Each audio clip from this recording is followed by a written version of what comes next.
Bon mardi matin, regardez-moi ça, hein? Mais c'est ce que je suis en train de faire en ce moment, d'extraire de l'huile. De quoi je vais vous parler aujourd'hui? Je vais vous parler de... La grève est finie. Ne t'en fais pas, la guerre est finie. Délai dans les aéroports, bien entendu, des professeurs qui se font chicaner par leur syndicat, regardons ça. A-t-on le droit de se prononcer sur un projet tel que le troisième lien si on n'habite pas à Québec? Plein d'autres affaires. Pas ça tout de suite. Tout de suite, faut que je trouve le bon piton.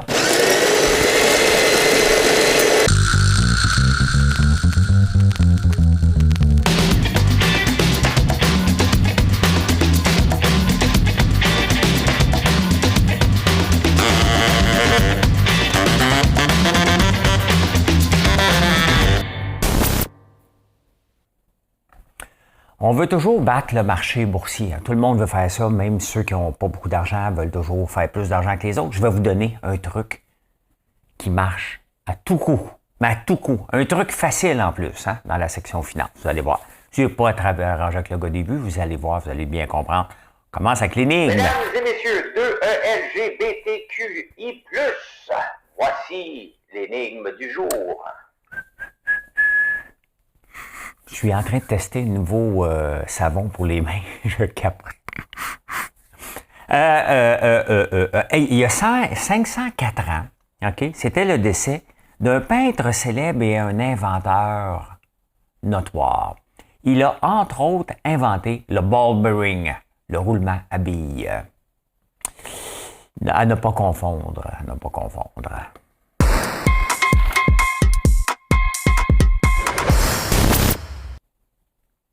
Bon, OK, je suis rendu là. Ça va vite. La grève est finie. Hein? Au moment où j'enregistre ce show-là, la grève est terminée. Je vais essayer de vous résumer ça rapidement. C'est la grève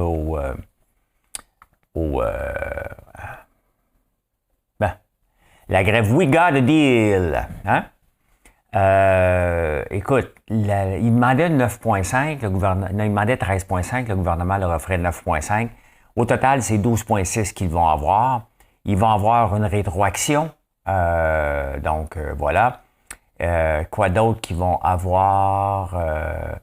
C'est pas trop clair le remote work, hein, le travail à la maison, ce qui va se passer.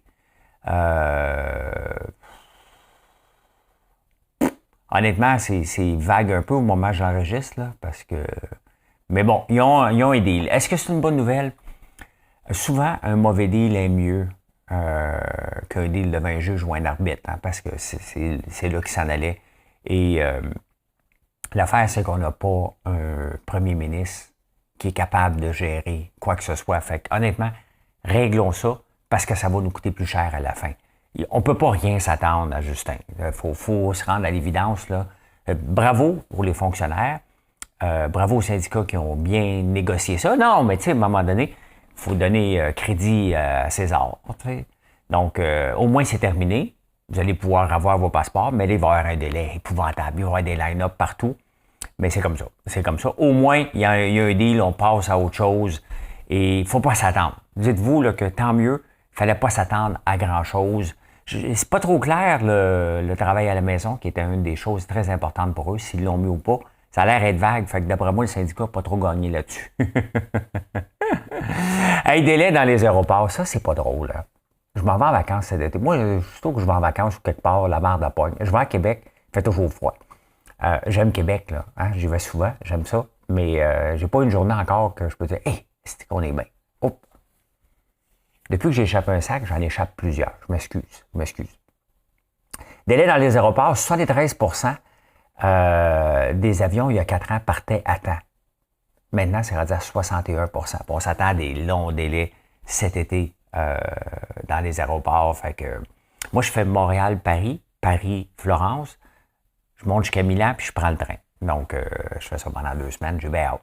Mais je vais être dans la cohue totale. Fait que c'est bien correct. Pourquoi je voyage en même temps que tout le monde? Parce que on voyage avec Gaëlle et Marilyn, elle a un enfant. Donc, il faut prendre nos vacances en même temps que tout le monde. Un jour, on va les prendre dans 15 ans. 70. Peux-tu faire vieillir un enfant plus vite? Mais non. Dans 10 ans. 65. Je vais être encore en forme ou je vais me tenir en forme. C'est un devoir de se tenir en forme. Hein? Je pense que pour nous autres et pour les hôpitaux, pour tout le monde, si on peut prendre des marches, prendre un peu de temps chaque jour, puis je fais pas ça pour faire de la morale, là. Je fais juste dire ça, que je regarde ceux qui vieillissent bien, ceux qui vieillissent moins bien. Et parce que là, j'ai 55 ans, donc j'approche de voir des gens dans les hôpitaux. Donc voilà. Hein? C'était mon petit moment, mon petit moment où je pense à mon futur. Hein? Le maire de New York donne des AirTags. Tu sais, les AirTags, c'est des petites choses de... moi, je sauterais des plombs si Valérie Plante faisait ça. Il y a beaucoup de vols d'auto. Et le maire de New York a dit, écoutez, c'est simple, on va donner des AirTags. On va donner au moins 500 dans les zones les plus à risque. Fait que c'est ce qu'il donne. C'est ce qu'il donne au véhicule pour mettre après. Puis tu peux le tracker avec ton téléphone. Donc, je n'ai pas le mot français, le suivre avec ton téléphone. Donc, oui, le maire de New York fait ça. Hey, imaginez-vous. Hein? Il s'appelle Adams. Il est très impliqué. Il essaie de réduire le crime. C'était Rudy Giuliani, hein? L'avocat de Trump, qui a déjà été maire de New York, qui avait donné un bon coup pour réduire le crime, mais là, c'est revenu pas mal. Avec la pandémie, depuis la pandémie, un peu partout dans toutes les grandes villes, il y a beaucoup de crimes qui sont de retour. Donc, oui, le vol d'auto est un fléau. Donc, ils mettent des AirTags pour être capable de le tracer, tout simplement. Au lieu de... d'ailleurs, pourquoi payer un service... j'oublie le nom, là. J'en ai un sur Malambeau, là. Mais de suivi d'auto, quand tu peux l'avoir avec ton téléphone, je pense qu'on est rendu là avec les nouvelles technologies. Hein? Hey, Twitter qui essaie de changer beaucoup de choses. Honnêtement, faut y donner notre chapeau, lever notre chapeau, donner notre chapeau.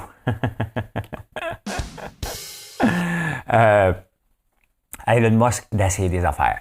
Là, il veut vendre des articles à la pièce. Hein? Mettons que moi, j'écris un blog, puis je dis « Ah non, il est tellement bon, mon blog, que vous allez payer pour l'avoir. » Donc, c'est avec les grands journaux, bien entendu. Est-ce que ça va fonctionner? Parce qu'on peut s'abonner. Moi, je suis abonné au New York Times. On peut s'abonner à toute la plupart des journaux puis payer. Donc là, si les journaux disent non, ça vaut à peine d'être payé, honnêtement, ça ne marchera pas. Là. Les gens ne veulent pas ça. Hein? Et regardez ma philosophie par rapport à ça. J'en écris beaucoup de textes, j'en mets de plus en plus sur mon blog. Et il ne faut pas penser à vendre la pub, il ne faut pas penser à vendre, il faut penser en premier lieu à divertir, informer. Après ça, il faut développer des choses. Qu'est-ce que la presse ou qu'est-ce que les journaux peuvent vendre? Ça leur appartient ce qu'ils peuvent vendre. Est-ce qu'ils peuvent vendre des conférences? Est-ce qu'ils peuvent vendre... Et maintenant, on a vu les journalistes un peu plus impliqués, mais d'après moi, les syndicats ont dit non, calme-toi, c'est pas notre rôle de faire ça. Mais il va falloir qu'ils se redéfinissent quelque chose à vendre en retour. Moi, quand j'écris des textes entrepreneuriaux, puis quand j'écris des livres, j'aime ça donner des conférences. Bon, c'est certain que je veux moi aussi mes conférences parce que, c'est rentable, on va pas se le cacher, c'est une business en soi. Il y a un marché pour ça, puis je fais partie de ce marché-là. Mais pour attirer des gens, il faut que je leur donne des contenus, soit du TikTok. Hein? Je fais un peu de tout, mais ça, c'est gratuit. Et en contrepartie, une fois de temps en temps, il y a quelqu'un qui m'appelle pour des conférences. D'ailleurs, j'en donne 2 cette semaine, des conférences, une à Laval, une à Drummondville. C'est des conférences privées. Donc, mais c'est ça. Donc, je donne du contenu, puis en retour, à un moment donné, il y a des retombées. Donc, chacun des journaux, pour moi, doit voir ces retombées qui leur appartiennent. Hein? C'est-tu de faire des téléséries, de faire ça vous appartient. Hein?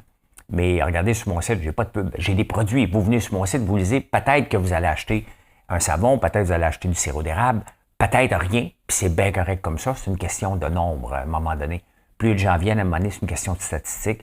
Et c'est à moi de vous dire de me choisir par la suite. Donc, je ne crois pas du tout faire ce long détour pour vous dire que je ne crois pas du tout que ça va fonctionner. Mais bon, il a le droit d'essayer, puis il verra bien si ça marche ou pas. J'ai hâte de voir tout ça. Ça va donner quoi dans quelques années? Parce qu'on voit comme une entreprise comme Snapchat, qu'on n'entend pas trop parler, que les jeunes utilisent, mais que les résultats financiers continuent de dégringoler. Et on ne voit pas quelque chose qui donne un coup de barre pour essayer de changer à vapeur, pour essayer de se positionner dans quoi que ce soit. Je le fais, moi. Vous m'entendez plus parler de mes savons, des bougies. Vous voyez que je fais de l'huile de tournesol. Ma compagnie, elle s'est diversifiée beaucoup en 5 ans, puis elle prend différentes tangentes selon les marchés. Et je m'adapte constamment. On est obligé de s'adapter. On ne peut pas juste dire, moi, je vais faire ça, je vais faire ça, je vais faire ça, si le marché s'en va ailleurs. On lit le marché, puis on l'influence, bien entendu. C'est comme ça qu'on est entrepreneur. Hein. On s'adapte. Puis, un des exemples parfaits de ça, c'est la compagnie 3M. Si on regarde ce qu'elle faisait aujourd'hui, dans le temps, quand elle s'est lancée, elle faisait de l'extraction minière. Elle ne fait plus ça du tout aujourd'hui. Donc, il faut se réinventer constamment. Ben voilà. On s'en va au Québec. Au Québec.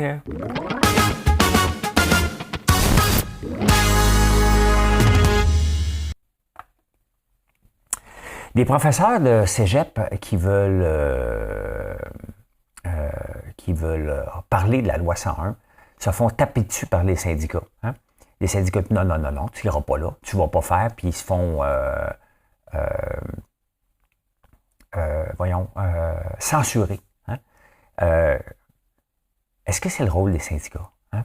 de faire ça? Puis on le voit, là, c'est sûr que les professeurs qui sont allés dans les journaux vont avoir des représailles. Là. Ils vont se faire rencontrer pour dire « Tu serais mieux que tu ne fasses pas ça dans le futur. » Qu'est-ce qui va arriver? Oh, rien. Je vais juste te dire que ça serait mieux que tu ne recommences pas ça. OK, mais qu'est-ce qui va m'arriver? Je vais juste te dire, il y a des membres mécontents que je ne contrôle pas. Ça, c'est les discours parfaits des syndicats. Hein? Et Gabriel Nadeau-Dubois l'a utilisé tellement en 2012 lors du printemps arabe pour dire moi, là, je dis aux gens de faire attention, mais je les contrôle pas. Ça veut dire, vas-y, mon homme, all in, fais ce que tu veux, les détraqués du groupe, va faire ce que tu as à faire, parce qu'il y en a tout le temps qui disent, ah ouais, OK, je le contrôle pas, mais justement. Hein? Et c'est pas ça qu'on veut, bien entendu. Donc, mais c'est à suivre, hein, de museler des professeurs, hein, de museler peu importe. Hein? Donc, vous voyez, c'est l'impact le plus laid des syndicats qu'on voit quand ils font ça. Sauf que la plupart du temps, les gens ne parlent pas. Mais un prof, tu niaises pas un prof qui hein, je suis libre, il aime se le dire, surtout un prof de philo. Je pense qu'on se souvient tous de notre prof de philo. Hein? Je me souviens pas de son nom. Je me souviens qu'il avait les cheveux longs, il ressemblait à un prof de philo. Tu lui demandes pas de se taire, hein? Mais non, hein? De toute façon, le mien était trop stone pour se taire. Oh, OK. Il parle du panier bleu, mais ça vient pas de moi. Hein? Les quincailliers se sont rencontrés parce que, bon, ils se rencontrent une fois de temps en temps, la gang des quincailliers, parce qu'ils veulent revoir les heures d'ouverture. Puis il y a quelqu'un qui a demandé, mais qu'est-ce que vous pensez du panier bleu? Puis il dit, écoute, nous autres, on vend des 2 par 4. On n'a pas d'affaires là, partout. Hein? Et ils sont pas là-dessus. Et le monde dit, c'est une bonne idée, le panier bleu. Il va falloir arrêter de dire que le panier bleu était une bonne idée au départ. A toujours été une mauvaise idée dès le départ. J'ai fait la vitrine québécoise. J'ai arrêté parce que mon entreprise prenait plus de place et je ne pouvais pas continuer à rajouter des produits dans le fond d'un rang. Il aurait fallu que je divise françoislambert.one, puis la vitrine québécoise dans un autre endroit. J'y ai pensé. J'ai passé à 2 poils de ça, de le faire, mais c'est une question de ressources et de temps. Et je l'aurais fait avec un entrepôt. J'avais déjà regardé dans le coin de Mirabel pour m'installer là-bas. Et donc, ça aurait été l'équivalent du panier bleu, sauf que ce serait la vitrine québécoise. On avait un bon succès. Honnêtement, on avait presque 400 produits, des produits québécois, bien entendu. Et mais c'est ça, c'était sur un entrepôt. Je gérais le shipping, je m'occupais des retours, je m'occupais du service à la clientèle, je m'occupais de tout. Panier bleu ne sert à rien là, de ça, il ne faut pas l'oublier. Là. Et il y a beaucoup de produits qui ne sont pas québécois parce que les autres, ils se disent, ben non, nous, on met en évidence la compagnie qui revend les produits. C'est celle-là qu'il faut mettre en évidence. Et ce qu'Alain Dumas dit du panier bleu, il dit, il est trop tôt pour analyser, on va voir dans 5 ans. Sincèrement. On va-tu encore investir de l'argent dans 5 ans pour les 5 prochaines années là-dedans? À quel moment quelqu'un va se rendre compte que c'était une mauvaise idée dès le départ, qu'il faut tirer la plug? Ça n'arrivera pas. Ça va juste me donner du jus pour en parler pendant plusieurs années. Ça n'arrivera pas que quelqu'un qu'on va tirer la plug là-dessus. Ça n'arrivera jamais. On va s'entêter jusqu'à la fin pour prouver qu'on a raison. Et regardez dans nos coupes à l'occasion, est-ce que ça fait du sens toujours s'entêter? La réponse est non.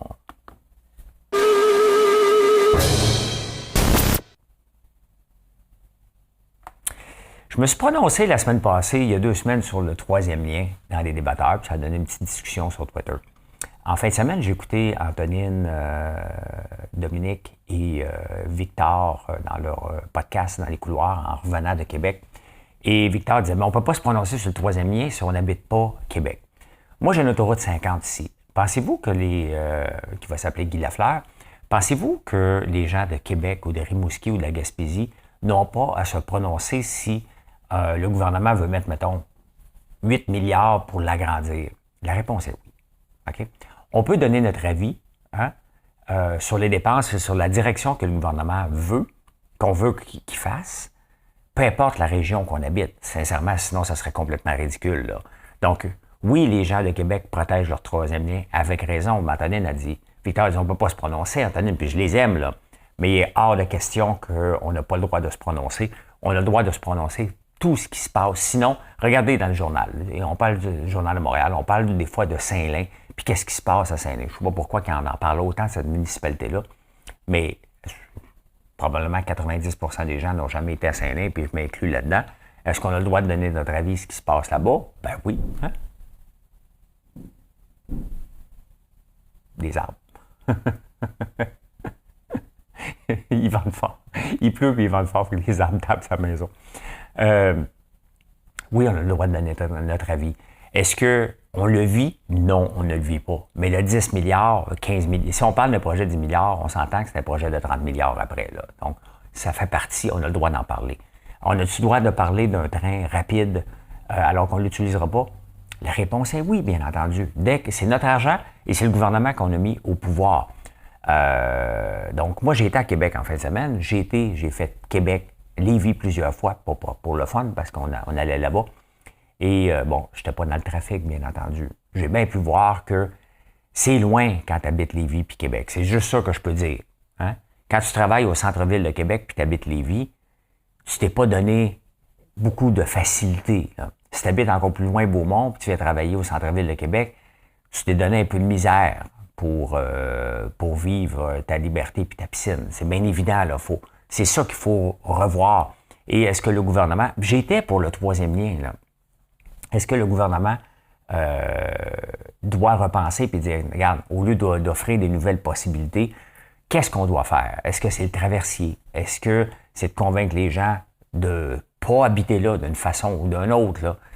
Puis je dis pas de ne pas habiter là, ça sent mal, mais de rechanger la mentalité d'aller habiter dans une grande maison à 45 km du travail. Il faut repenser tout ça dans nos habitudes avant de mettre autant d'argent. Cependant, c'est bien évident qu'il y a eu un problème d'urbanisme il y a très longtemps, lorsqu'on a mis les deux ponts, un à côté de l'autre, puis que le vieux pont de Québec qui fait vieux. Là. Mais oublions Québec en général, pensons en globalité.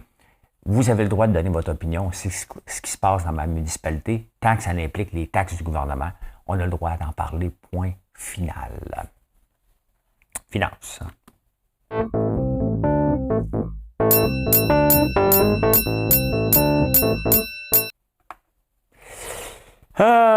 Comment abattre le marché? Ben, je vais vous le dire comment abattre le marché. Très simple. Au lieu de vous casser la tête de faire du day trading, de faire toutes sortes de patentes, ne vous cassez plus la tête.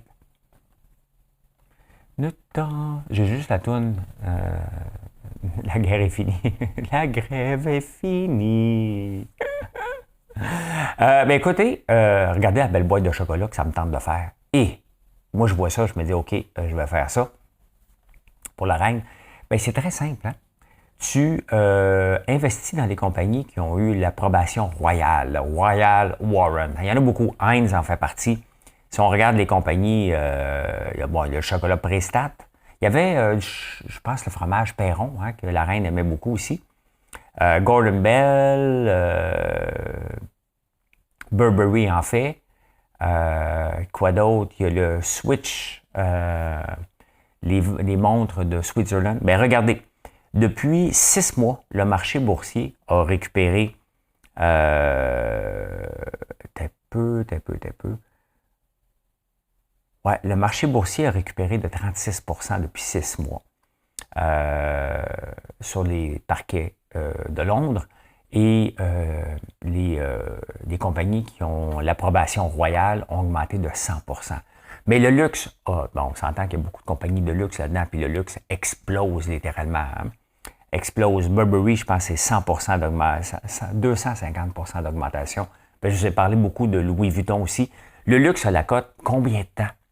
Combien de temps? Regardez Tiffany qui vient d'être réouvrir et que Louis Vuitton veut mettre de l'avant. Les gens ceux qui ont de l'argent en ont en tabarnouche, puis ils sont fashion victimes, puis honnêtement, allez-y, tabarnouche. Allez-y, allez-y. Donc oui, ceux qui ont le Royal Warrant, donc ont une augmentation de 3 fois de 3 fois meilleure, parce que c'est dans le luxe, tout simplement. Bon, on s'entend le ketchup Heinz, sinon, là, mais quand même, hein? Quand même. Écoutez, la bourse aux États-Unis, quand même intéressant. Les banques, hein? Il y a une banque qui a fait faillite, qui vient d'être achetée par JP Morgan, Republic Bank. L'autre banque a fait... les banques aux États-Unis sont un peu shaky, donc les banques vont pas bien. Les taux d'intérêt sont à la hausse et les résultats financiers sont so-so, mais la bourse, depuis 3 mois, 16 16 d'augmentation, quand même. Hein? C'est vrai qu'en 2022, on a une mauvaise année, mais la bourse anticipe. Hein? C'est pas vraiment ce qui se passe aujourd'hui. Elle anticipe dans 3 mois et dans 6 mois. Donc, ce que la bourse nous dit, c'est que dans 6 mois, on pense que ça va aller mieux. Il n'y a pas de garantie. Hein? Et n'oublions pas qu'on vient de commencer le mois de mai. Et l'adage à la bourse qui dit tout le temps « Sell in May and go away ». Donc, est-ce qu'on s'entend des bons résultats cet été? En théorie, non. Les gens sont moins actifs sur la bourse. Dans le fond, la bourse, elle a besoin des gens actifs. C'est pour ça que le day trading aide beaucoup aussi. Mais c'est aide beaucoup à perdre de l'argent aussi. Insolite.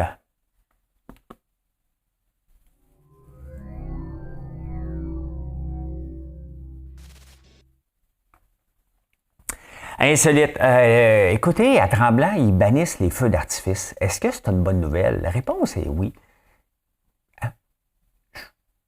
Je trouve ça beau, les feux d'artifice, mais je me suis toujours posé, je me dis, my God, ça a l'air à polluer pas mal. Ben oui, ça pollue, ça pollue.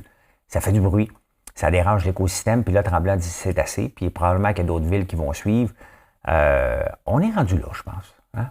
Je pense qu'on est rendu là de laisser tomber les feux d'artifice. Si on veut faire un effort pour la planète, ça prend des petits gestes. Et bon, produire des feux d'artifice, on s'entend, c'est la dynamite.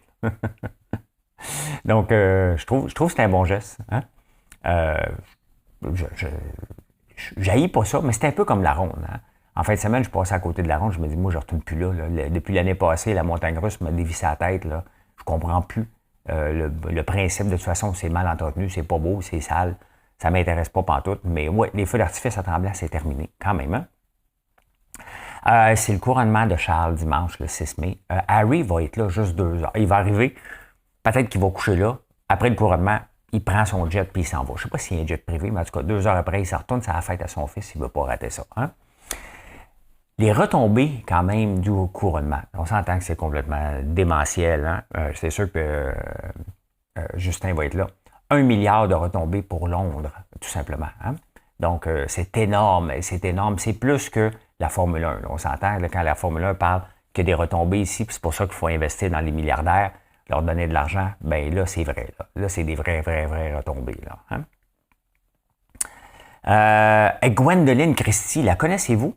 Moi, je la connaissais pas, mais j'ai vu une photo avec elle et elle joue dans Hunger Games, ceux qui aiment ça. Ben regardez-la. Ceux qui la voient pas, parce que vous êtes en podcast, merci d'être là. Hein? Ben écoutez, elle mesure 6 pieds 3. Elle est à côté de Katrina Zeta-Jones, qui mesure 5 et 10 à peu près, 5 et 6. Donc, à l'aide, ben, elle dépasse d'un pied, tout simplement. Hein? Fait que, voilà. C'est Gwendoline Christie, une géante que je connaissais pas. J'ai-tu écouté Hunger Games? Je pense que je les ai écoutés un peu dans Big Brother. Un moment donné, on n'avait rien à faire, puis ils nous permettaient des petites escapades. Hey, moi, je me souviens, en 1977, mon père s'était acheté un camion, un Ford Club Cab, hein, avec c'était dans les débuts des premiers camions, avec des passagers en arrière. Et ma mère, ben écoute, hein, mon père s'est acheté un truck, ma mère s'est acheté une permanente comme Normand, hein, le chanteur Normand, j'oublie son nom. J'oublie tellement le nom. C'est pas de la démence, ça a l'air que c'est normal. Patrick Normand. Donc, intervenant avec une permanente, là, j'ai éclaté de rire. T'sais. Ma mère a toujours les cheveux plats, elle revient avec les cheveux frisés. J'avais vraiment ri. Mais là, c'est le retour de la permanente chez les hommes. Ça vient de la Corée, hein, avec la K-pop là-bas, qui est très populaire. Alors, j'en écoute un peu de choses de la Corée parce qu'ils ont des bonnes séries. Donc, il y a sur Netflix. J'oublie non bien des affaires aujourd'hui. Comment ça s'appelait? Mais coudonc, hein? Coudonc, j'oublie.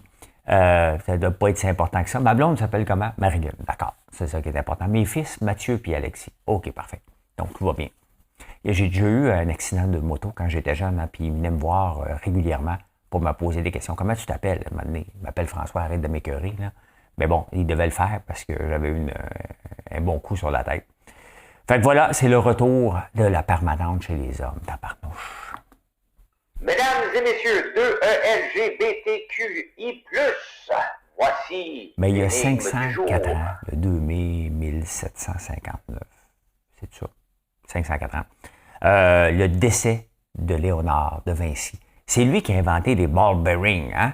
Le roulement à billes. Quand tu vas sur le garage, pense à le bearing, là. Bearing, il fait toc, toc, toc, toc, toc, toc. Ah, ben, ça, tu peux dire merci à Léonard de Vinci. Bien sûr, c'est lui qui a peint la Joconde aussi, mais c'était surtout un grand inventeur. Et je peux dire ceci. Mission accomplished. Merci d'être là tous les jours. C'est vraiment apprécié. Je vous souhaite une excellente journée. Venez nous voir sur françoislambert.one. Bye bye.